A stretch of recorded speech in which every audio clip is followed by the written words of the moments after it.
Hola, muy buenos días. Mi nombre es Helen Neila Costa García. Estoy estudiando la carrera de Psicología en la Universidad CEUTED Campus La Ceiba. Soy estudiante de la clase de Sociología. Mi docente es el licenciado Edgar Hernández. Hoy les estaré hablando acerca del poder, gobierno y movimientos sociales. Bueno, estos son los objetivos que les daré a conocer el día de hoy. Bueno, como primer objetivo tenemos lo que es explicar los diferentes tipos de poder. Tenemos lo que es el poder legítimo y el poder coercitivo. El poder legítimo de los antiguos emperadores se legitimaba por la tradición, al igual que el de los nobles en Europa medieval. En ambos casos, el mecanismo de la sucesión dinástica en una sociedad agraria con un modo de vida tradicional hacia que la autoridad política tuviera rasgos casi divinos. Podrán preguntarse qué es el poder legítimo. El poder legítimo es cuando un grupo de personas o ciudadanos está de acuerdo con algo. O también puede ser que están de acuerdo con la persona que se está lanzando para gobernar el país. Ellos están confiando que esa persona puede asumir ese cargo. Tenemos lo que es el poder coercitivo. El poder coercitivo es la expresión que se ejerce sobre alguien haciendo uso de la fuerza o de la autoridad para impedir o limitar cierta acción o para obligarle a asumir determinada conducta. El poder coercitivo, en otras palabras, es el potencial para repartir amenazas y castigos a que fuercen a otra persona a cambiar su conducta. Quiere decir que te están obligando a ser otro tipo de persona o que te están obligando a cambiar tu conducta, la forma de hablar, forma de vestirse. Todo eso lleva a lo que es el poder coercitivo. En conclusión, hoy en día, de acuerdo con el rol que se desempeña, es de mucho interés dado a que los que se pueden generar y darle paso a las situaciones conflictivas que perjudican el alcance de los logros. Muchas veces, cuando se puede manejar el poder, se abusa de ello, dando pasos a resultados negativos, especialmente en algunos líderes del gobierno. Así vamos con el otro objetivo. Bueno, en conclusión, la democracia es un sistema político en el que el pueblo ejerce el poder del liderazgo de la democracia en el país. Todo ciudadano tiene el derecho de poder elegir a la persona ideal para que lleve el control del país. Como sabemos, la democracia está relacionada con todo aquello que abarca en los sistemas políticos, tales como la salud en los ciudadanos, la educación y la cultura, etc.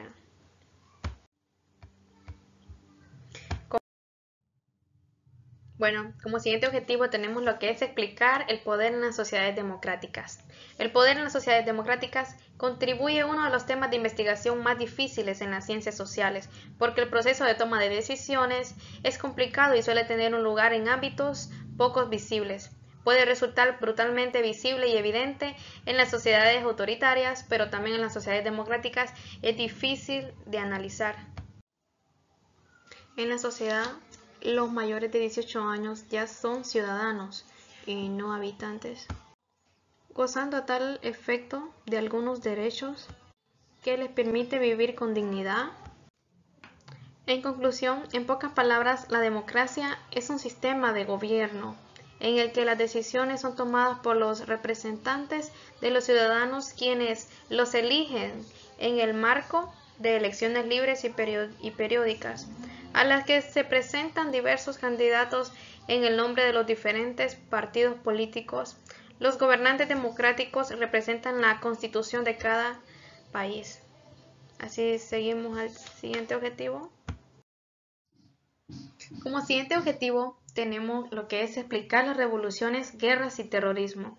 La revolución política implica en el desmantelamiento de un sistema político y su sustitución por otro, a diferencia de las reformas políticas, que suponen cambios dentro de un sistema que raramente implican violencia. La revolución conlleva el cambio del sistema mismo, a veces por medio de la acción violenta. La revolución es un cambio social fundamental en la estructura del poder o organización, que toma lugar en un periodo relativamente de corto o a largo plazo, dependiendo de la estructura de la misma. Vamos con el siguiente. Una guerra revolucionaria puso final al colonialismo británico en Estados Unidos. Los revolucionarios franceses de 1789 destruyeron la monarquía, aunque luego nombraron emperador a Napoleón. En 1917, los bolcheviques rusos destruyeron la monarquía e instauraron un régimen político inspirado en las ideas de Karl Marx.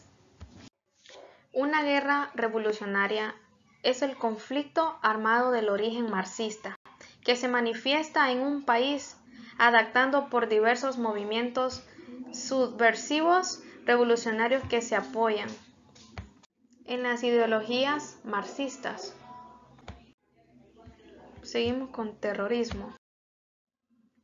El terrorismo, desde los ataques suicidas a las Torres Gemelas en Nueva York y al Pentágono en Washington, el 11 de septiembre del 2001, el terrorismo ha cobrado una importancia central en la política internacional. El gobierno de Estados Unidos, liderado por el presidente Bush, declaró la guerra a toda forma de terrorismo y en octubre lanzó una campaña masiva de bomberos contra el régimen talibán y sospechoso del 2001, proteger a la principal organización terrorista.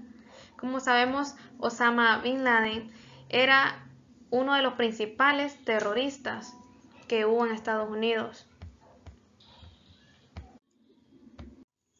Como sabemos, terrorismo es un acto de violencia ejecutados para infundir terror en la sociedad.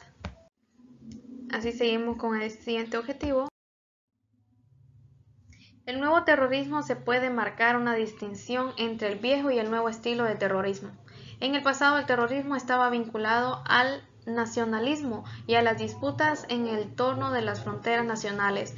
A menudo se centraba en desestabilizar y destruir a los enemigos. Era principalmente local. En el contraste de la nueva tecnología de la información ha favorecido un nuevo estilo de terrorismo. Como conclusión, tenemos que la revolución, la guerra y el terrorismo, sabemos que estos son los actos que han sido realidad en la humanidad. Esto ha llevado a un punto que se han olvidado de los valores centrales, de los derechos humanos y del sistema jurídico que los protege. Sin embargo, incluso en medio de una ruptura, siguen funcionando, aunque en un estado de debilidad y de pesar de que no pueden solucionar todos los males, pueden proporcionar una cierta mínima de protección y alguna esperanza de justicia. Así seguimos con el siguiente objetivo. Explicar el significado de los movimientos sociales. Ha surgido un movimiento verde para reivindicar la protección del medio ambiente. Cuando hablamos del movimiento verde, hablamos de lo que es cuidar el medio ambiente, cuidar la naturaleza. ¿Cómo podríamos cuidar nosotros la naturaleza? Bueno, clasificando cada tipo de basura, no botando agua, disminuir el consumo de electricidad. En conclusión, cuando la noción de movimientos sociales se aborda como una categoría analítica y como una categoría crítica, se trasciende el enfoque descriptivo, apegando a lo que es el fenomenológico y en el que los movimientos sociales se estudian como una categoría empírica. Así como siguiente objetivo, explicar los cambios políticos del siglo XXI. La política está cambiando constantemente. A principios del siglo XXI hay muchos que piensan que se está desarrollando una nueva política. Ya hemos visto indicios de ellos en este capítulo: la fragmentación de los estados y naciones, la globalización de política, la creación de nuevos organismos políticos. Uno de los cambios políticos ha sido lo que es la globalización política, ya que principalmente tiene ventajas como ser que permite que los países cooperen como para combatir problemas comunes como pobreza, calentamiento global o la desnutrición. En conclusión, el siglo XXI se caracteriza por el avance y la expansión de la digitalización y el control de información a nivel global. Así pasamos al siguiente objetivo. que es explicar el significado de los regímenes de derechos humanos. El último acontecimiento importante que trataremos en el contexto del panorama político de comienzos del siglo XXI es la llegada del lenguaje internacional de los derechos humanos. De manera creciente después los horrores provocados por el Holocausto y las otras atrocidades históricas, una tendencia principal en la política mundial es orientada hacia los derechos. Como sabemos, todos tenemos derecho a la vida, todos somos iguales ante la ley, no hay discriminación, ninguna tortura, todos tenemos derecho a esos tipos que mencioné.